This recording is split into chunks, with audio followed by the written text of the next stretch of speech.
नमस्कार दोस्तों, स्वागत है आप सबका आज के क्लास में।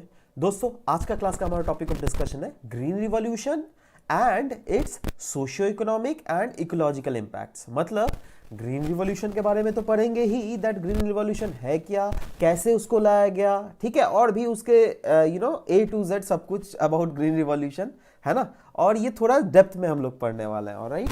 और ऑफ कोर्स इसके socio economic impacts, that is social impact, और इकोनॉमिक इम्पैक्ट्स क्या क्या है, और ecological impact, right, that is environment के ऊपर इसका इम्पैक्ट क्या क्या है। साथ ही साथ हम लोग देखेंगे दैट सेकेंड ग्रीन रिवॉल्यूशन क्या कॉन्सेप्ट है, राइट। क्योंकि देखो कुछ अलग भी हम लोग को जानना पड़ेगा। ऑफ कोर्स आपने, मुझे पता है दैट आपने ये न्यूज़पेपर में जरूर पढ़ा होगा second green revolution, but still अभी कभी अगर ग्रीन रिवॉल्यूशन के बारे में क्वेश्चंस आ गया तो वे फॉरवर्ड पॉइंट में जैसे कुछ लिखना पड़ता है ना, या फिर कुछ अगर कंक्लूजन में लिखना पड़ता है तो आप लिख दो दैट हाँ भैया हम लोग we are looking forward to second green revolution. But second green revolution के पॉइंट्स क्या क्या है वो सब तो आपको समझाना पड़ेगा ना जी। या फिर सोचो फर्स्ट ग्रीन रिवॉल्यूशन में क्या क्या कमियां हैं, अगर वो आपको निकालने बोला गया तो आप सेकेंड ग्रीन रिवॉल्यूशन के पॉइंट्स उसमें घुसेड़ दो, है ना, तो बन गया ना पॉइंट।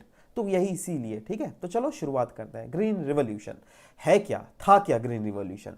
देखो ग्रीन रिवॉल्यूशन में बेसिकली जो है ना, डेवलपिंग, जितने भी डेवलपिंग कंट्रीज थे उसमें हाई यील्ड क्रॉप वैरायटीज का इस्तेमाल किया गया था, है ना, और आर्टिफिशियल फर्टिलाइजर्स, पेस्टिसाइड्स, है ना, वीडिसाइड्स, इन सब का इस्तेमाल करके क्रॉप प्रोडक्शन को बहुत ही ज्यादा इंक्रीज किया गया था, है ना। ये आपका समय बता रहा हूं, ये आपका पोस्ट वर्ल्ड वॉर 2 के समय का बात है, जब दुनिया भर में बहुत ज्यादा स्कार्सिटी देखने को मिल रहा था। और स्कार्सिटी मेनली फूड प्रोडक्ट्स में कहां पर देखने को मिल रहा था, वो डेवलपिंग वर्ल्ड में देखने को मिल रहा था। क्योंकि यार डेवलप्ड वर्ल्ड तो अपने सबको ही एकदम कॉलोनी बना के सबको एकदम मस्त एकदम पूरा खा पी रहे थे, राइट। बट प्रॉब्लम को उनको हो रहा था जो जो कॉलोनीज बनी हुई थी, राइट। जैसे इंडिया भी तो एक कॉलोनी था ना, उसके बाद तो हम लोग धीरे, देखो हम लोग को 1947 में आजादी जरूर मिली, बट एक टाइम पीरियड लगता है ना जी, वो तो जेस्टेशन पीरियड होता है ना, धीरे धीरे ना अपन घाव भरता है। तो यही सब चीज है ना, ये तो चीज हो ही रहा था दैट हाँ पोस्ट वर्ल्ड वॉर 2 का समय ऐसा था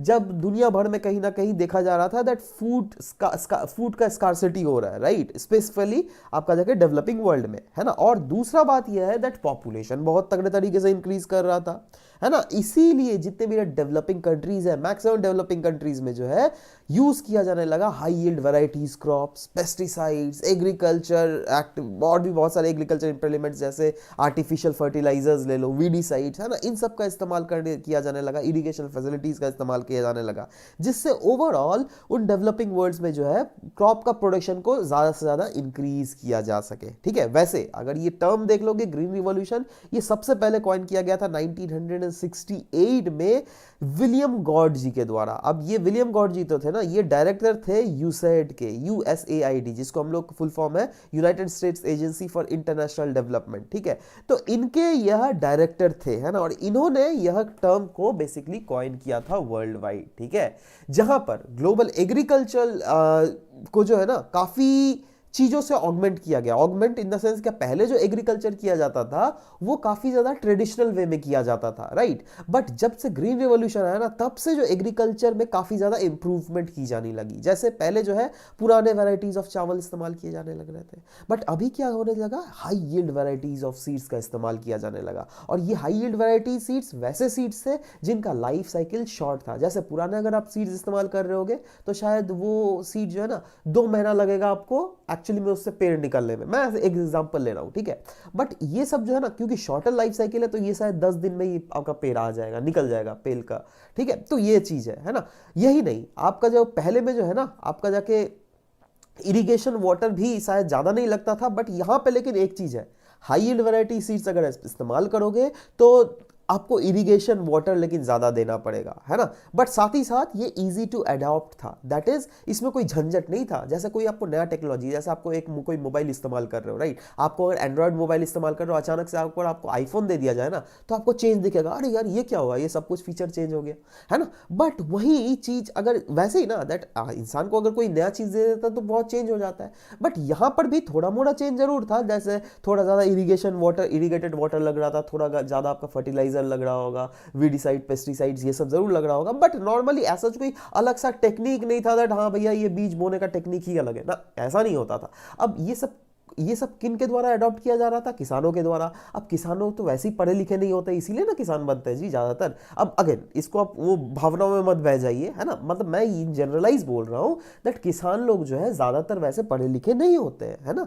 अब किसान लोग क्योंकि ज़्यादातर पढ़े लिखे नहीं होते तो इसलिए उन लोग को कोई अगर नया टेक्नोलॉजी, अलग सा टेक्नोलॉजी दे दो तो वो लोग का माइंडसेट जो है कंजर्वेटिव माइंडसेट रहता है, ठीक है, तो जल्दी से नया चीज़ को अडेप्ट नहीं कर सकते। बट इस केस में जो है जब ग्रीन रिवॉल्यूशन में जो आपका हाई यील्ड वैरायटी सीड्स का इस्तेमाल किया जाना लगा, क्योंकि इसका अडॉप्शन काफ़ी ज़्यादा ईजी था तो इसलिए उन लोगों ने ईजी से इसको अडॉप्ट कर लिया, ठीक है।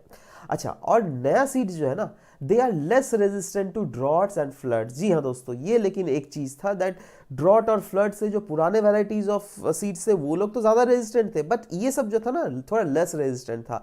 इसीलिए तो नए नए सीड्स जो हाई यील्ड वैरायटी सीड्स होते थे उसमें आपको एफिशिएंटली मैनेज करना पड़ता था प्रॉपर तरीके से वाटर, इसलिए ना बोला गया that economies on irrigational water. इस केस में जो है इरिगेशनल वाटर थोड़ा ज़्यादा चाहिए था, है ना, केमिकल फर्टिलाइजर थोड़ा ज़्यादा चाहिए था, इंसेक्टिसाइड्स और पेस्टिसाइड्स जो है ये प्रॉपर अमाउंट में चाहिए था, तभी ये आपका जो है प्रॉपर तरीके से सीड्स जो है एक्चुअली में उगेगा, राइट। यही नहीं, देखो ये तो एक आपका जाके एंगल है आपका दैट हाँ हाई यील्ड वैरायटी सीड्स का इस्तेमाल किया गया था, बट साथ ही साथ और भी बहुत सारे जो टेक्नोलॉजिकल डेवलपमेंट लाए गए थे इस सेक्टर में, जैसे केमिकल फर्टिलाइजर्स का बहुत तगड़े तरीके से इस्तेमाल किया जाने लगा, इरिगेटेड वाटर। जी हाँ, जैसे मैंने बोला ना दैट ये सब जो seeds high yield variety seeds काफ़ी ज़्यादा इसको इरिगेशन चाहिए, तो इसलिए इरिगेशन का जो मतलब आपका प्रोविजन किया जाने लगा, है ना।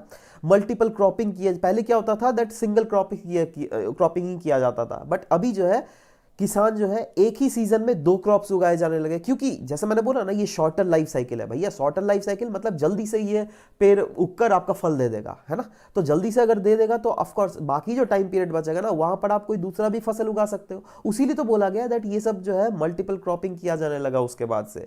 मतलब ऐसा बात नहीं था उससे पहले नहीं किया जाता था, उससे पहले भी शायद किया जाता था बट स्मॉल इंटेंसिटी में किया जाता होगा, है ना, बट इसके बाद जो है ग्रीन रिवॉल्यूशन के बाद जो है मल्टीपल क्रॉपिंग काफी ज्यादा बढ़ने लग गया, राइट। यही नहीं, मॉडर्न एग्रीकल्चर मशीनरीज आने लग गए, ट्रैक्टर्स, है ना, और भी डिफरेंट टाइप ऑफ मशीन्स आने लग गए, जिससे जो है किसानों को काफी ज्यादा कम मेहनत करना पड़ रहा था, राइट, मतलब फिजिकल कम मेहनत। इससे पहले तो था ना किसानों का फिजिकल मेहनत ज्यादा होता था। अब आप खुद सोचिए, फिजिकल मेहनत अगर ज्यादा होगा तो अगर आपने 2 महीना अगर कोई खेतों के ऊपर काम किया तो उसके बाद आप सोचिएगा चल भाई 2 महीना रेस्ट ले लेता है ना, बट वहीं पर अगर आप वही चीज जो हाथ से नहीं करके आप कोई मशीन से कर रहे हैं तो आपको रेस्ट लेने का जरूरत भी नहीं। आप सोचिएगा यार अब तो मेरा तो कुछ ज्यादा तो दिक्कत ही नहीं है, चलो मशीन से ही तो काम करूंगा, है ना, आराम से हो जाएगा, समझ लो।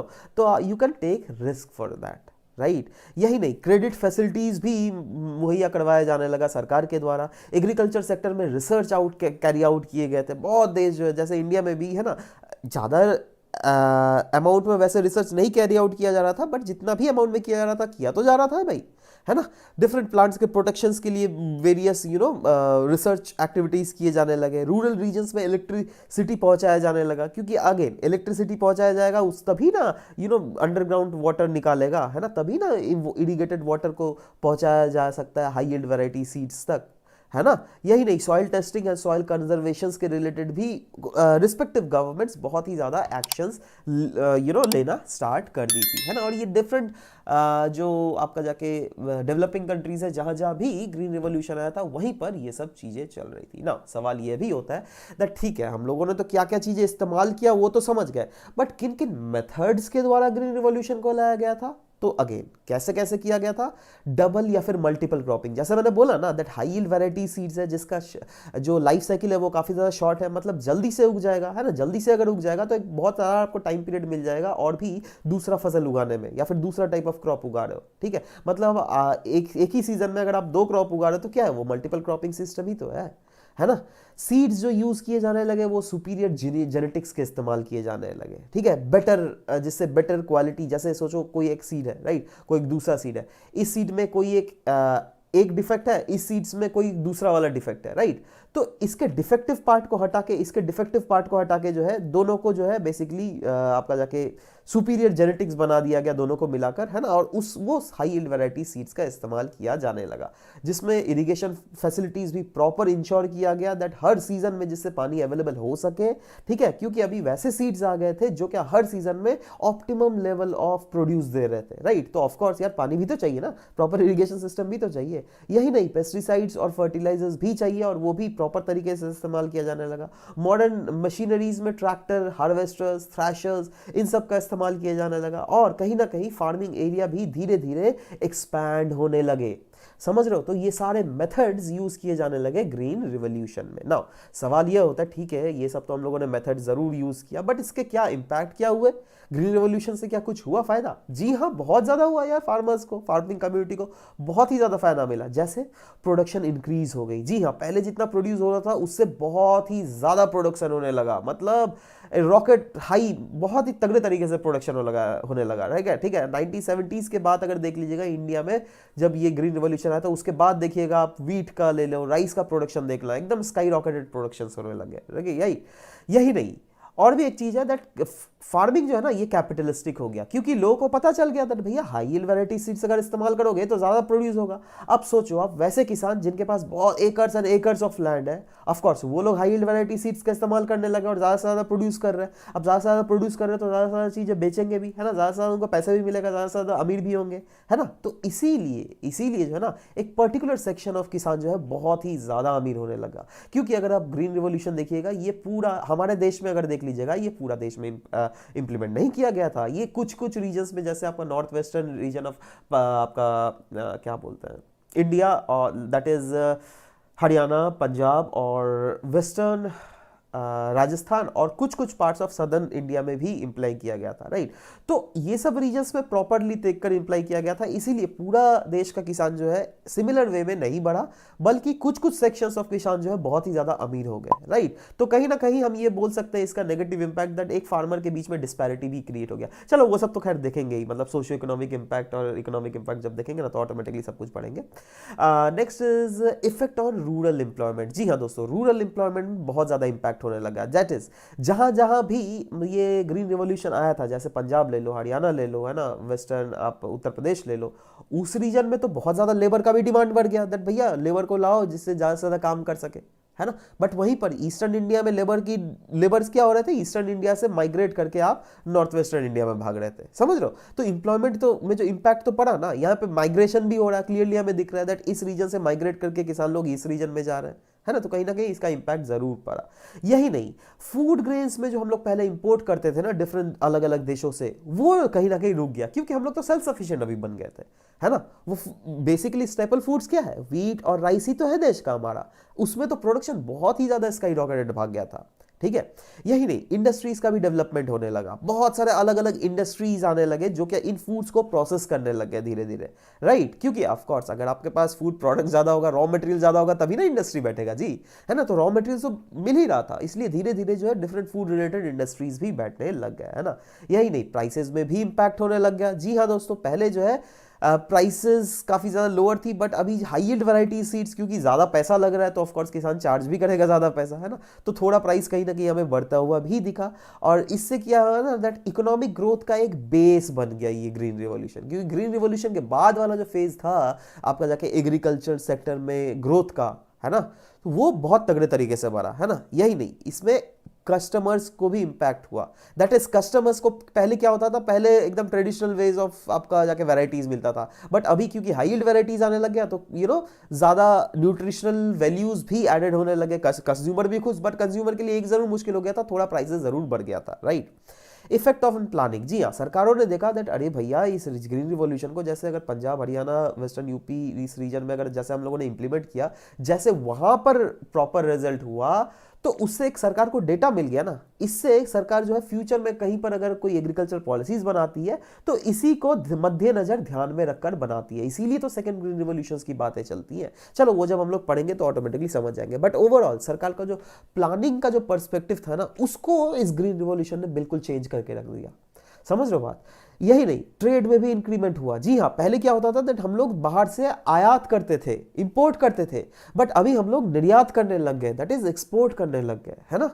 Change in philosophy of agriculturalist. जी हाँ, एग्रीकल्चरलिस्ट लोगों का जो पहले फिलोसफिकल कॉन्सेप्ट था दैट अरे भैया एक ही इस पर्टिकुलर रीजन में इस टाइप के क्रॉप्स ही उगाए जाएंगे, है ना, उस पर्टिकुलर रीजन में उस टाइप के क्रॉप्स ही उगाए जाएंगे, ठीक है। वो जो काफी स्टैग्नेंट जो थॉट था ना, काफी स्टैग्नेंट फिलॉसफी जो था, वो कहीं ना कहीं चेंज हुआ। इससे हम ये भी बोल सकते हैं दैट वॉन थ्यूरन का जो एग्रीकल्चर लोकेशन मॉडल है, जिसमें उन्होंने वेरियस जोनेशंस के हिसाब से बोला था दैट भैया इस जोन में तो यही चीज उग पाएगा, उस जोन में तो वही चीज उग पाएगा, तो वो चीज कहीं ना कहीं धीरे धीरे एक फीका पड़ता हुआ हमें दिख रहा था, या फिर हम उसको बोल सकते थे फेलियर होता हुआ हमें दिख रहा था। ठीक है, अब आ जाता है main point, that is impact on green revolution, जो क्या अगेन इस टॉपिक क्या है, टॉपिक क्या है, green revolution and it's socio economic and ecological impact. ठीक है, तो इस ग्रीन रिवॉल्यूशन के सोशियो इकोनॉमिक इंपैक्ट भी पढ़ेंगे और इकोलॉजिकल भी इंपैक्ट पढ़ेंगे एक एक करके। ठीक है, सबसे पहले देख लेंगे ये वाला, that is socio economic impact आपका जाके ग्रीन रिवॉल्यूशन का क्या क्या है। ठीक है,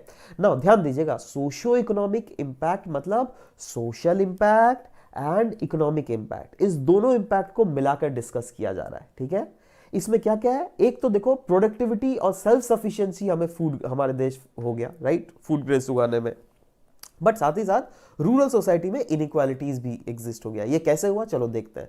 टेनेंट्स कल्टिवेटर्स जो है उनका डिस्प्लेसमेंट हो गया, रूरल अर्बन माइग्रेशन हमें देखने को मिला। वैसे तो इसका ग्लिम्स मैंने दे ही दिया, बट चलो और भी डिस्कस करेंगे, डोंट वरी, है ना। इससे कहीं ना कहीं रूरल वर्कर्स का जो इकोनॉमिक कंडीशन है ना, देखो यहाँ पे मैं रूरल फार्मर्स का नहीं बोल रहा हूँ, ये मैं रूरल वर्कर्स का बोल रहा हूँ। ठीक है, तो ये टर्म को ज्यादा ध्यान से देखना, है ना। इनका इकोनॉमिक कंडीशन मुश्किल हो गया क्योंकि इनको ज्यादा वर्क करना पड़ रहा था, but at the same time इन्हें रिटर्न्स नहीं मिल रहे थे, है ना। चलो डिस्कस करते हैं। कमर्शियलाइजेशन होने लग गया एग्रीकल्चर का। ठीक है, एग्रीकल्चर प्रोडक्ट का जो दाम है, पहले क्या होता था दैट एक फिक्स प्राइस जरूर किसानों को मिलता था, बट अभी जो है पूरा मार्केट के ऊपर निर्भर हो गया, राइट। इससे क्या हुआ, रीजनल इनइक्वालिटीज भी हमें देखने को मिली। चलो एक एक करके देखते हैं दैट कैसे इन सोशल इकोनॉमिक इंपैक्ट्स जो एक्चुअली हमें देखने को लगे, राइट। मगर शुरुआत करने से पहले दोस्तों let me remind you that geography optional में दोस्तों हम लोगों ने Hindi as well as English दोनों लैंग्वेजेस में ऑलरेडी स्मार्ट क्लासेस लॉन्च की हुई है। जी हाँ दोस्तों, अगर आपको ये क्लासेस एक्सेस करना है तो जाइए नीचे में डिस्क्रिप्शन में स्मार्ट रैंकर्स एजुकेशन ऐप का लिंक है, वहां पे आपको इस ज्योग्राफी ऑप्शनल में बेसिक्स ही नहीं बल्कि ज्योग्राफी ऑप्शनल पर्सपेक्टिव में प्रॉपर तरीके से दोस्तों टाइम बाउंड मैनर में एडवांस पोर्शन भी कवरेज करवाया जा रहा है। फर्दर अगर इसके बारे में कोई भी अगर आपको इन्फॉर्मेशन लेना है, हमारी टीम के साथ आप डायरेक्ट इस व्हाट्सएप नंबर पे कांटेक्ट करके ये इंफॉर्मेशन हासिल कर सकते हो। चलिए शुरुआत करते हैं। सबसे पहला प्रोडक्टिविटी और सेल्फ सफिशिएंसी हो गया हमारे देश में फूड ग्रेन्स को लेकर। जैसे एग्रीकल्चर प्रोडक्टिविटी 1970s का समय था जब ये आपका जाके ग्रीन रिवॉल्यूशन हमारे देश में आया था, राइट। तो देखो ये 1970s का समय के बाद में देखो पहले एग्रीकल्चर प्रोडक्शन कैसा था, है ना, और बाद में देखो ये कितना ज्यादा हो गया। और पहले देखो इंपोर्ट्स भी ज्यादा होता था, बट अभी देख रहे हो बाद में देखो इंपोर्ट्स पूरा घट गया। ये तो दोनों चीज का ग्राफ दिया हुआ है एक ही जगह आपको। ठीक है, तो इसीलिए क्लियरली हमें दिख रहा है that agriculture productivity sharply increase किया। और एग्रीकल्चर प्रोडक्टिविटी क्यों दोस्तों, एग्रीकल्चर एफिशिएंसी भी तो इंक्रीज किया था ना, क्योंकि एग्रीकल्चर एफिशिएंसी क्या है, that input output by input, है ना। दैट इज कितना इनपुट दे रहा हो उसके बनस्पत आपको कितना आउटपुट मिल रहा है। तो इनपुट तो ऑलमोस्ट थोड़ा मोड़ा इंक्रीज हुआ था, जैसा हाई यील्ड वैरायटी सीड्स का ले लो, है ना, थोड़ा इरिगेशन फैसिलिटीज फर्टिलाइजर्स का इस्तेमाल हो रहा था, बट जो लेबर्स को जो खर्चा देना पड़ रहा था उसमें तो ज्यादा चेंज नहीं हुआ, है ना। But at the same time आप जितना खर्चा कर रहे हो हाई यील्ड वैराइटीज फर्टिलाइजर, उसके हिसाब से तो आप मार्केट से भी पैसा उठा रहे हो, है ना। देखो उसके हिसाब से इनफैक्ट ज्यादा ही किसान लोग पैसा उठा रहे थे। ठीक है, तो इसलिए ओवरऑल एग्रीकल्चर एफिशिएंसी भी बढ़ा। इससे क्या हुआ, एग्रीकल्चर प्रोडक्टिविटी भी बढ़ा, राइट। और India become self sufficient in food grain production in a decade. एक डिकेड में ही 1970s के बाद में ही देखा, अरे भाई अब तो कोई टेंशन ही नहीं है। मतलब अभी कोई ऐसा सिचुएशन नहीं था जिससे हमारे देश में भूखमरी आ जाए। आपने देखा है 1970s के बाद कभी भी ऐसा सुना है दैट हाँ भैया अकाल पड़ गया? नहीं, ऐसा इंडिया में होता ही नहीं है अभी, क्योंकि फूड प्रोडक्शन की कमी नहीं है हमारे देश में। हम लोग अपने देश में ही इतना उगा लेंगे ना दैट आराम से बैठ बैठ के खा सकते हैं। तो हमारे ये किसका रिजल्ट है, हमारे पॉलिसी मेकर्स का ना। उन्होंने ही ना ये फ्यूचर का विजन देखा था, है ना। तो ये तो हम लोगों ने समझ लिया। अब देख लेते हैं दैट कैसे इसने इनइक्वालिटी इंक्रीज कर दिया रूरल सोसाइटी में। तो देखो क्या हुआ दैट लार्ज और मीडियम फार्मर्स थे ना, वो लोग तो आराम से ये जो हायर इनपुट कॉस्ट जो लग रहा था, है ना, वो आराम से दे पा रहे थे। उनको ज्यादा खर्चा कर रहे थे आपका जाके फर्टिलाइजर्स में, ज्यादा खर्चा कर रहे थे हाई यील्ड वैरायटी सीड्स को खरीदने में, वो लोग तो आराम से कर रहे थे। बट सवाल होता है स्मॉल और मार्जिनल फार्मर्स का, इनको ज्यादा ब्रंट सहना पड़ा था, क्योंकि इनके पास तो कम लैंड है, कम पैसे आ रहे हैं, है ना, तो कैसे उतना ज्यादा फर्टिलाइजर, हाई कॉस्ट फर्टिलाइजर और हाई यील्ड वैरायटी सीड्स खरीदेंगे, राइट। तो इससे क्या हुआ दैट लार्जर और मीडियम फार्मर्स जो थे, जिनके पास पैसे थे रिस्पेक्टिवली, वो तो अमीर बनते गए बनते गए बनते गए, बट गरीब जो फार्मर्स है ना, वो लोग गरीब ही रहे। क्योंकि देखो गरीब लोग का क्या था ना, उन लोग के पास क्योंकि ज्यादा लैंड नहीं था, तो इसलिए वो लोग सब्सिस्टेंस एग्रीकल्चर कर रहे थे। सब्सिस्टेंस एग्रीकल्चर मतलब वो टाइप ऑफ एग्रीकल्चर जहां पे वो पहले अपने फैमिली के लिए उगाएंगे, उसके बाद अगर कुछ बच गया तो उसको मार्केट में बेचना है ना। बट अब देखो, अब उनके पास तो ज्यादा बचता ही नहीं था ना, तो इससे क्या होने लग गया दैट रिच फार्मर्स जो है ये रिच होते गए होते गए होते गए, बट वही पुअर फार्मर्स जो है, अगर डिफरेंसेस देख लो, ये भी धीरे धीरे थोड़ा मोड़ा ज्यादा पैसा आ ही रहा था, बट ओवरऑल जो है इनकी कंडीशंस जो है रिच फार्मर्स के कंपैरेटिवली घटती गई घटती गई घटती गई। क्लियर है। तो इससे आपने ये दूसरा जो सोशियो इकोनॉमिक इंपैक्ट जो हुआ रूरल सोसाइटी में, वो तो आप लोगों ने देख लिया बेसिकली फार्मर्स के ऊपर। तीसरा है डिस्प्लेसमेंट ऑफ टेनेंट कल्टीवेटर्स। अब हुआ क्या दैट देखो, पहले क्या होता था ना दैट, पहले सोचो कोई एक किसान है, राइट, उसको कुछ कुछ लेबर्स चाहिए थे क्योंकि उनका फील्ड को बड़ा था, है ना, ठीक है, उनके लेबर चाहिए थे। अब क्या हुआ दैट ये किसान तो अमीर है बंदा, है ना, उसने देखा दैट हाई यील्ड फर्टिलाइजर डालने से, थोड़ा ज़्यादा पेस्टिसाइड डालने से, थोड़ा ज़्यादा इंसेक्टिसाइड डालने से घटाघट एकदम प्रोडक्शन कर रहे हैं, है ना, और उसने मैकेनाइजेशन भी इस्तेमाल करने लग गया। तो इससे क्या हुआ, जब जैसे मशीन्स खरीद लिया तो उसको तो लेबर को चाहिए ही नहीं, है ना, तो उसने बोला दैट जो भी टेनेंट वर्कर्स काम कर रहे थे उसको बोला जा बाय बाय, है ना, मुझे तुम्हारा जरूरत नहीं चाहिए, ज़्यादा से ज़्यादा एक या फिर दो लेबर से ही काम चल जाएगा, इतना ज़्यादा लेबर मुझे नहीं चाहिए, है ना। तो लेबर लोग को जो पहले पैसे देना पड़ रहे थे वो चीज़ घट गए। समझ रहे बात, मतलब बट क्या हुआ प्रॉब्लम, टेनेंट जो कल्टीवेटर्स थे, जो वर्कर्स थे जिसको हम बोल सकते हैं, है ना, क्योंकि उनके पास अपना कोई लैंड नहीं था, इसीलिए जो लैंड के ओनर थे ना, वो उनको काफी ज्यादा परेशान कर मतलब जॉब से ही निकाल दे रहे थे काइंड ऑफ। समझ रहे हो बात। तो ये एक प्रॉब्लम हमें देखने को मिला था, तो ये भी एक सोशियो इकोनॉमिक इंपैक्ट ही था। नेक्स्ट चीज था displacement of rural urban migration. जी हाँ दोस्तों, अब क्या हुआ दैट देखो, लेबर वर्कर्स में जो है ना, उनमें हमें देखने को माइग्रेशन देखने को मिला। क्योंकि देखो जैसे कि मैंने बोला दैट ये जो ग्रीन रिवॉल्यूशन ये ज्यादातर कहां पे एम्प्लॉय किया गया था, predominantly Punjab, Haryana, western UP, ठीक है। अब बाकी वाले रीजन के जो किसान हैं उनको तो, जैसे बिहार के किसान, जैसे आपका जाके छत्तीसगढ़ के किसान, उनको तो ज्यादा फायदा नहीं मिल रहा है ना। तो वो क्या कर रहे हैं, ultimately they did migration to these region, क्योंकि इनको भी तो पता चला ना दैट अरे भाई पंजाब में अचानक से फसल की खेती उग रही है, तो इन लोग सोचा चल भाई पंजाब हरियाणा साइड जाएंगे तो शायद कुछ काम वाम मिल जाएगा। समझ लो बात। तो इसीलिए एक रूरल रीजन से अर्बन रीजन में हमें माइग्रेशंस देखने को मिला था, है ना। समझ लो that is drought prone area, मतलब इनका जो लैंड है वहां पर तो किसान सरकार ज्यादा ध्यान नहीं दे रही थी, क्योंकि सरकार ज्यादातर इसी रीजन में जहां पर ग्रीन रिवॉल्यूशन लाया गया था उस रीजन में ध्यान दे रही थी, ठीक है। तो बाकी अलग अलग रीजन के जो किसान थे वो लोग जो है अपना रीजन को छोड़ छोड़ के दूसरे रीजन में जाने लगे। इससे क्या हुआ, माइग्रेशन हुआ, आप बोल सकते हैं उस रीजन की डेमोग्राफी चेंज हुई, दोनों रीजन की डेमोग्राफी चेंज हुई यार, है ना। तो ये सब चीजें हमें देखने को मिला था। Next is worsen the economic conditions of rural workers. जी हाँ दोस्तों, अब रूरल वर्कर्स की अगर बात की जाए तो इनका वेज लेकिन उतना इंक्रीज नहीं हुआ, भले ही प्रोडक्टिविटी इंक्रीज हो रही थी, बट इनका भी तो वेज को इंक्रीज करो भाई। जो वर्कर्स, जो यहाँ पे फार्मर्स की बात नहीं कर रहा हूँ, ये जो टेनेंट फार्मर्स काइंड ऑफ लोग थे, है ना, ये लोग, उनको प्रॉब्लम हो रहा था, क्योंकि वो लोग तो मेन किसान के मेन जो जिसका लैंड था उसके वहां पे काम करते थे और इनको दरमा दिया जाता था। इनका दरमा लेकिन इंक्रीज नहीं हुआ, ठीक है। और उल्टा क्या हो गया दैट मोड ऑफ पेमेंट जो है ना, वो पहले क्या होता था, इनको फूड प्रोडक्ट्स दिया जाता था, राइट, बट अभी जो है ना कैश दिया जाने लगा। अब कैश तो ज्यादा लिक्विड है, ये कहीं ना कहीं अच्छा हुआ था, बट कुछ वही तो बोल रहा है ना, इंपैक्ट हम लोग डिस्कस कर रहे हैं ना, सोशियो इकोनॉमिक इंपैक्ट। ध्यान देखना, इंपैक्ट मतलब पॉजिटिव इंपैक्ट भी होता है और नेगेटिव इंपैक्ट भी होता है। समझ रहे हो बात। तो इंपैक्ट मतलब ऐसा मत समझो दैट सब समय नेगेटिव इंपैक्ट ही होगा। इंपैक्ट मतलब उसके पॉजिटिव इंपैक्ट भी होता है, नेगेटिव इंपैक्ट भी होता है। वही चीज को हम लोग ओवरऑल एक तरीके से डिस्कस कर रहे हैं, ठीक है। Thereby worsening the economic condition of most of the farmer. अब क्या हुआ दैट क्योंकि अब पहले अचानक से लोगों को पैसे नहीं मिल रहे, बट उनको ज्यादा मेहनत करना पड़ रहा है, तो ओवरऑल नेगेटिवली उनकी इकोनॉमिक कंडीशन जो है और भी खराब हो गई, राइट।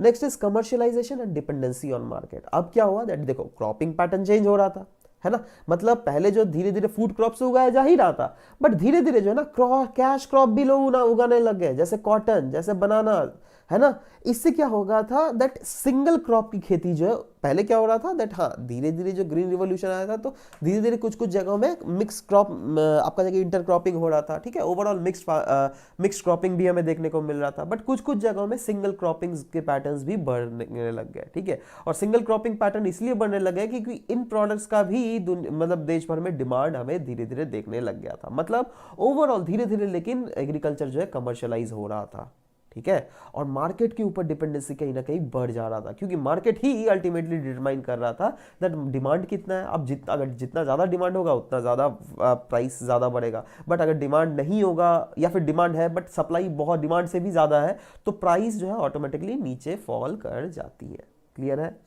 हमारे देश में मोनोक्रॉप कल्चर जो है ना वो भी इंक्रीज होने लग गया दोस्तों, है ना। जैसे जैसे बोला ना दैट देखो जैसे कॉटन है ना, कॉटन में ऑफकोर्स ज़्यादा पैसे मिल रहे हैं उनको, बनाना ज़्यादा पैसे मिल रहे हैं, तो कहीं कुछ कुछ ऐसे रीजन्स थे जहाँ पे सिर्फ और सिर्फ कॉटन ही उगा रहे थे, सिर्फ और सिर्फ बनाना ही उगा रहे थे। अब खुद सोचो कोई अगर एक क्लाइमेटिक इवेंट आ गया है ना, डेंजरस क्लाइमेटिक इवेंट है ना, वो अगर थोड़ा कॉटन क्रॉप को अगर बर्बाद करेगा तो इस रीजन में पूरा ही कॉटन क्रॉप बर्बाद हो जाएंगे। बट वहीं पर अगर दो मिक्स क्रॉपिंग अगर होता, एक कॉटन एक कोई दूसरा क्रॉप अगर उगाया जाता, तो अगर कॉटन बर्बाद भी होता तो बाकी दूसरा क्रॉप तो बच जाता, है ना। तो यही चीज बोला गया दैट मोनोक्रॉपिंग जो होने लग गया ना, इससे क्रॉप फेलियर्स के चांसेस और भी ज्यादा बढ़ने लग गए, ठीक है। तो ये सब भी इंपैक्ट हुआ। नेक्स्ट इज रीजनल इनइक्वालिटीज बढ़ा, जैसे कि मैंने पहले ही बोला था दैट ये जो है ना आपका जाके पंजाब हरियाणा और वेस्टर्न यूपी वाले रीजन में और कुछ कुछ पार्ट ऑफ तमिलनाडु में भी जो है इस ये सब चीज़ें हमें देखने को मिली थी। बट वहीं पर बिहार ले लो, ईस्टर्न यूपी ले लो, उड़ीसा, वेस्ट बंगाल और different other parts of countries में लेकिन ग्रीन रिवॉल्यूशन को उतने लेवल में ध्यान नहीं दिया गया था, ठीक है। मतलब ये रीजन्स तो अमीर होने लगी होते लगी फिर बाकी रीजन्स जो है ये तो गरीब होने लगे भाई, हुए क्या नहीं जी, है ना। तो ये सब वेरियस आपका जाके social and as well as economic impact हमें देखने को मिला ग्रीन रिवॉल्यूशन का। क्लियर है। इसी के साथ ये वाला तो पार्ट खत्म हो गया। अब हम लोग देखते हैं economic ecological impact. Socio economic तो देख लिया, है ना। अब इकोलॉजिकल दैट इज इन्वायरमेंट में इसका क्या क्या इंपैक्ट पड़ा भाई। इन्वायरमेंट में देखो अलग अलग इंपैक्ट पड़ा, डिफॉरेस्टेशन होने लग गया, कैसे होता बताता हूँ, don't worry. Salinization, water logging, soil erosion, soil fertility में problem, health hazard, noise pollution, कैसे कैसे होने लगा, चलो एक एक करके डिस्कस करते हैं, राइट। सबसे पहला depletion of forest and deforestation. अब क्या हुआ दैट फॉरेस्ट जो है ना, ये सोचो फॉरेस्ट है ना, फॉरेस्ट को काट के ही ना आप फसल बाड़ी कीजिएगा जी। अब अगर फॉरेस्ट अगर है आपका, सोचो पेड़ पौधे लगे हुए आपके जमीन में, उससे तो आपको कोई इनकम नहीं मिल रहा है ना। बट अगर आप इसको काट दोगे तो क्या होगा दैट वहां पे किसान खेती बाड़ी कर सकते थे, इसीलिए धड़ल्ले में ट्रीज सबको जो है काट दिया गया, है ना। सबसे ज्यादा जो है पंजाब हरियाणा जैसे रीजन्स में जो है ट्रीज इतना काटा गया दैट अभी अगर एट प्रेजेंट देख लीजिएगा फॉरेस्ट की मात्रा 5% से भी कम है। इनफैक्ट ये देखो ये वाला ग्राफ दिख रहा है, ये वाला फॉरेस्टर ग्राफ है, ठीक है। ये देखो पंजाब हरियाणा में देखो रेड जोन है, ठीक है, मतलब बहुत ही ज्यादा कम फॉरेस्ट है यहाँ पर, समझ रहे हो बात। लेस देन 5% फॉरेस्ट बच गया, है ना। इससे क्या हुआ, आप फॉरेस्ट अगर काट रहे हो तो ऑफकोर्स आपको इकोलॉजी को तो एडवर्सली इंपैक्ट कर ही रहे हो ना जी, है ना। ये आपको समझाना पड़ेगा कैसे इकोलॉजी को एडवर्सली इंपैक्ट किया जा रहा है ना। इन्वायरमेंटल ज्योग्राफी में तो हम लोगों ने ऑलरेडी अच्छे से पढ़ा हुआ है ये सब, है ना। चलो नेक्स्ट इज इकोलॉजिकल इंपैक्ट में सैलिनाइजेशन मतलब कैसे इन्वायरमेंट को ये कैसे इंपैक्ट कर रहा है। अब देखो क्या हो रहा है दैट जैसे कि हम लोगों ने पढ़ा इरिगेशन बहुत ज़्यादा बढ़ गया था, है ना। और इरिगेशन सिर्फ समर में ही नहीं बल्कि विंटर सीजन में भी सॉइल्स में बहुत ही ज़्यादा पानी देने लग गया। अब सोचो एक लेवल से ज़्यादा पानी अगर आप दे दोगे, है ना, जब वो पानी सूखेगा तो उस पानी में जो सॉल्ट मिला हुआ रहेगा वो तो ज़मीन में ही रह जाएगा, है ना। मतलब और स्पेसिफिकली एरिड या फिर सेमी एरिड रीजन्स में कैपिलरी एक्शंस भी होते हैं, उससे क्या हो जाता है दैट वहाँ का सॉइल जो और भी एसिडिक या फिर अल्कलाइन हो जाता है, राइट। और इसीलिए अगर आप पंजाब रीजन ले लो, हरियाणा वाले रीजन्स के आजू बाजू ले लो, उस रीजन में ऐसे हार्ड सॉल्ट पैन्स देखने को मिलेंगे। Around 50% of the total arable lands in Punjab and Haryana जो है वो ऑलमोस्ट ये सब सैलिनाइजेशंस के कारण जो है ये और भी नेगेटिवली इंपैक्ट हो रहा है, समझ रहे हो बात। तो क्योंकि सॉइल का अल्टीमेटली केमिस्ट्री बर्बाद हो जा रहा है ना जी। सॉइल में क्या होना चाहिए, जो अलग अलग जो न्यूट्रिएंट्स होना चाहिए वो होना चाहिए, बट ये तो दूसरा ही न्यूट्रिएंट्स है ना। ये सब जो न्यूट्रिएंट्स चाहिए नहीं वही सब एकदम सॉइल आपका जाके लैंड के ऊपर जमा हुआ है, ठीक है, जो क्या अल्टीमेटली लैंड के क्वालिटी को बर्बाद कर देता है in a short run of course, है ना। क्योंकि बाद में इसको फिर से आप नरिश ज़रूर किया जा सकता है, बट अगेन इन्हें शॉर्ट रन तो बर्बाद करता है ना जी। नेक्स्ट इज वाटर लॉगिंग के बहुत ज़्यादा प्रॉब्लम हो गया था। क्यों? क्योंकि इरिगेशन का आ गया था ना, तो अब क्या हो रहा था, जगह को ओवर इरिगेट किया जा रहा था, क्योंकि नया नया सब कुछ चीज़ था ना। किसान लोग भी सोचते थे अरे ज़्यादा पानी देंगे तो शायद ज़्यादा पेड़ उगेगा, राइट। ऐसा बात नहीं होता था, क्योंकि देखो क्या होता है ना, दैट अगर आप नॉर्मल कंडीशंस में अगर आप पानी दे रहे हो तो सोचो इस रीजन में पानी है, इस रीजन में पानी है, ठीक है, मतलब चारों तरफ से जो है प्लांट्स के रूट्स में आराम से पानी पहुंच रहा है। बट सोचो ये वाला रीजन जहां पर पूरा ये भर दिया है अपने पानी से, है ना, तो वहां पर तो वाटर लॉग्ड कंडीशन क्रिएट हो जाएगा ना जी, है ना। अब वाटर लॉग्ड कंडीशन में क्या होगा, दैट यहाँ पर तो ये जो आपका जाके प्लांट का रूट है उसको प्रॉपर तरीके से हवा ही नहीं मिलेगा, उसको हवा भी तो चाहिए ना, प्रॉपर न्यूट्रिएंट भी तो चाहिए ना, तब ना वो प्लांट ठीक से उग पाएगा, समझ लो। तो ये कहीं ना कहीं हमें प्रॉब्लम्स देखने को मिला।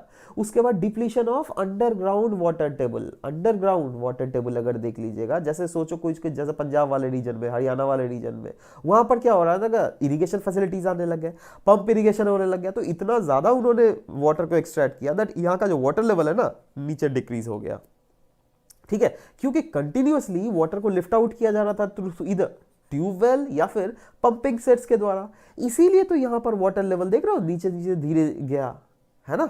और बहुत सारे फार्मर्स जो है उनको ट्यूबवेल को अपना जो लेवल है इसको और भी ज्यादा नीचे करना पड़ा था, जिससे वाटर को एक्सट्रैक्ट किया जा सके, समझ रहे हो बात। तो ये सब चीज है ना। Next is soil erosion. Soil erosion कैसे भैया, अब देखो जैसे ज्यादातर सॉइल इरोजन जो है ना यहाँ पर इसलिए देखा गया, जैसे मैंने पहले बोला ना, वाटर लॉगिंग कंडीशन में जो सॉल्ट्स जमा हो जाते थे, ठीक है, अब उससे क्या हो रहा था, दैट ऊपर वाला जो सॉइल का जो क्वालिटी है ना वो धीरे धीरे बर्बाद हो रहा था, है ना, जो क्वालिटी होना चाहिए था, है ना। तो इससे क्या हो रहा था, मेनली जो सॉइल इरोजन जो एरिड या फिर सेमी एरिड या फिर माउंटेनियस रीजन्स है, राइट, थोड़े मोड़े, वहां पर सॉइल इरोजन का इंपैक्ट हमें ज्यादा देखने को मिला था, ठीक है, क्योंकि अल्टीमेटली आप फॉरेस्ट को काट रहे हो ना जी, आप फॉरेस्ट को काट कर वहां पे खेतीबाड़ी कर रहे हो। तो फॉरेस्ट पहले क्या था, दैट सोचो कोई पेड़ पौधे अगर लगे हुए थे तो उस पेड़ के रूट्स ने वहां के सॉइल्स को बांधा हुआ था, बट अचानक से आपने पेड़ की वही उड़ा दिया, वहां पर खेतीबाड़ी करने लग गए, तो वहां पर जो है ना रूट्स भी नेगेटिवली इंपैक्ट होता है, समझ रहे हो बात। तो ये सब चीज है। Next is decline in soil fertility. Decline in soil fertility बोले तो देखो हाई यील्ड वैरायटीज जो आपका जाके सीड्स है ना, उसको पालन पोषण के लिए आपका केमिकल फर्टिलाइजर चाहिए, इंसेक्टिसाइड्स चाहिए, पेस्टिसाइड्स चाहिए, और अगर ये सब का इम्प्लीकेशन देखो तो ही हाई यील्ड वैरायटी सीड से जो यील्ड आएगी वो ज़्यादा आएगी, है ना। बट ये अगर एक लेवल से ज़्यादा आप एक्सेस डाल देते हो तो सॉइल की फर्टिलिटी नेगेटिवली इंपैक्ट होती है ना। तो इससे क्या होता है, दैट सॉइल की जो अल्टीमेटली फर्टिलिटी गिर ही जाती है, ठीक है। अब सॉइल की फर्टिलिटी अगर गिर गई, क्योंकि हम लोगों ने तो फर्टिलाइजर तो भरपूर डाला हुआ है ना, आपका जाके इंसेक्टिसाइड और पेस्टिसाइड भरपूर डाला हुआ है। अब इंसेक्टिसाइड पेस्टिसाइड अगर भरपूर डालोगे तो सॉइल में जो माइक्रो ऑर्गेनिजम्स रहते हैं भैया वो तो मर जाएंगे ना जी, है ना। अब वो अगर मर जाएंगे तो बताओ सॉइल का एरेशन कौन करेगा, है ना, क्योंकि सॉइल के बहुत सारे ऐसे माइक्रो ऑर्गेनिजम्स रहते हैं जो क्या सॉइल के फर्टिलिटी को और भी ज़्यादा इनहांस करते हैं, सॉइल की एरेशन कैपेबिलिटीज़ को और भी ज़्यादा इनहांस करते हैं। अगर आपने ज़्यादा इंसेक्टिसाइड, ज़्यादा वीडिसाइड, ज़्यादा पेस्टिसाइड्स दे दिया तो इन माइक्रो ऑर्गेनिजम्स को ही तो आप मार दे रहे हो, मतलब इनडायरेक्टली जो है नुकसान ही नुकसान सॉइल का, इनडायरेक्टली सॉइल की फर्टिलिटी डिक्रीज हो जाती है। यही नहीं, हेल्थ हैजार्ड भी हमें देखने को मिलता है। कैसे भैया, जैसे मैंने बोला इंसेक्टिसाइड, पेस्टिसाइड्स या फिर केमिकल फर्टिलाइजर जो दे रहे हो, ये अल्टीमेटली पता है आपके खानों में घुस जाती है, वेजिटेबल्स या फिर फ्रूट जो उगाया जाता है ना, तो वहां पर ये सब केमिकल पेस्टिसाइड्स देखा जाता है। In fact Indian council of medical research ने भी ये रिसर्च करके पाया गया है दैट हमारे जो मिल्क जो हम लोग पीते हैं ना और वेजिटेबल्स जो हम लोग खाते हैं वहां पर लेड, जिंक और कॉपर मिला है, जो कि अगर आपके सोचो पेट में घुस गया तो फिर बायोमैग्निफिकेशन होगा, जिससे आपकी मृत्यु भी हो सकती है लॉन्ग रन में, समझ रहे हो बात। तो ये सब चीजें हेल्थ हैजार्ड भी एक हमें देखा गया, तो ये भी तो एक काइंड ऑफ इकोलॉजिकल इंपैक्ट ही ना है, दैट इकोलॉजी मतलब इन्वायरमेंट तो नुकसान हो ही रहा है बट उससे अल्टीमेटली मनुष्य भी नुकसान हो रहा है, और उसको भी सोचो कोई अगर जानवर भी खाता है तो उसका भी तो पेट में घुस रहा है जी, वो भी तो मर जाएगा ना जानवर, तो अल्टीमेटली इकोलॉजिकल इंपैक्ट तो हुआ ना, है ना। Next is noise pollution. जी हाँ, इन्वायरमेंट में क्योंकि आप बहुत सारे मशीन्स का इस्तेमाल कर रहे हो, घर घर घर घर घर घर घर घर चलते रहता है ना, तो इसीलिए नॉइस पॉल्यूशन भी होता है ना। देखो क्या क्या नहीं यूज करते हैं हम लोग, ट्रैक्टर यूज करते हैं, टेरेसर्स, उसके बाद हार्वेस्टर्स, थ्रेशर्स, क्रशर्स, क्या क्या नहीं यूज करते यार, है ना। तो इतना अगर यूज करोगे तो घर घर घर घर तो आवाज करेगा ही। इससे क्या होता है दैट अल्टीमेटली नॉइज पोल्यूशन भी फैलता है। तो ये हो गया ना, इकोलॉजिकल इंपैक्ट भी हम लोगों ने समझ लिया, ठीक है। तो इसी के साथ इंपैक्ट्स ऑफ ग्रीन रिवॉल्यूशन भी हम लोगों ने समझ लिया। अब आ जाते हैं दोस्तों एक छोटा सा इसी का continuation, that is second green revolution के बारे में, जो कि आए दिन आप न्यूज में भी देखते ही होंगे, है ना। देखो सेकंड ग्रीन रिवॉल्यूशन का मेन मकसद क्या है, दैट फर्स्ट ग्रीन रिवॉल्यूशन जो है इन प्रांतों में कुछ कुछ लाया गया था, बट सेकंड ग्रीन रिवॉल्यूशन जो है ना पूरा देश में लाया जाएगा, फुल देश में। जो जो रीजन छूट गया है सब रीजन में इंश्योर किया जाएगा दैट कैसे फूड प्रोडक्टिविटी को ज्यादा से ज्यादा बढ़ाया जा सके, राइट। और इसके लिए हेल्प लिया जाएगा बायोटेक्नोलॉजी का, दैट कैसे सीड्स के वेराइटीज को और भी ज्यादा इन्हांस कर सके। यही नहीं, सस्टेनेबल एग्रीकल्चर भी किया जाएगा। ऐसा नहीं दैट एग्रीकल्चर जैसे पहले पंजाब हरियाणा रीजन में क्या हुआ, दैट वाटर टेबल घट गया, सॉइल की फर्टिलिटी बर्बाद होने लग गई धीरे धीरे, तो वो सब नहीं, ऐसे सस्टेनेबल वे में किया जाएगा जिससे जो वाटर की जो मात्रा है वो भी, वाटर लेवल भी नीचे ना गिरे, वो उस रीजन की सॉइल की फर्टिलिटी भी बर्बाद ना हो, ठीक है। और सेल्फ सफिशिएंट बनने के लिए जो है staple foods, pulses, oil seeds और इंडस्ट्रियल रॉ मटेरियल्स का भी इस्तेमाल भरपूर मात्रा में किया जाने लगा। यही नहीं दोस्तों, पर कैपिटा इनकम को इंक्रीज करने के लिए फार्मर का स्टैंडर्ड ऑफ लिविंग भी धीरे धीरे बढ़ा। मतलब ये सब जो है ना, ये सब बेसिकली एम है, सॉरी माफ कीजिएगा, दैट एम यही है दैट नो डाउट पहले जो लाया गया था तो इस रीजन के फार्मर्स के पर कैपिटा इनकम तो बढ़े, इस रीजन के फार्मर्स का स्टैंडर्ड ऑफ लिविंग तो बढ़ा, बट बाकी किस देश के किसानों का क्या। तो इस सेकंड ग्रीन रिवॉल्यूशन से जो है वही मेन इंपैक्ट है, जिससे होलिस्टिक फ्रेमवर्क के तहत इंश्योर किया जाएगा दैट हर एक रूरल रीजन में जो जो भी इंफ्रास्ट्रक्चर का जरूरत है, whether it be electricity, whether it be irrigation facilities, whether it be all weather road connectivity, सब कुछ पहुंचाया जाएगा, राइट। तो ये कहीं ना कहीं हमारे सेकंड ग्रीन रिवॉल्यूशन का एम है ना। तो ये इसके के साथ जो है दोस्तों ये वाला चैप्टर यहीं पर समाप्त करता हूं। मिलते हैं आपके साथ ओवरऑल नेक्स्ट क्लास में। Till then bye bye, take care and thank you for listening to the whole video. Thank you very much.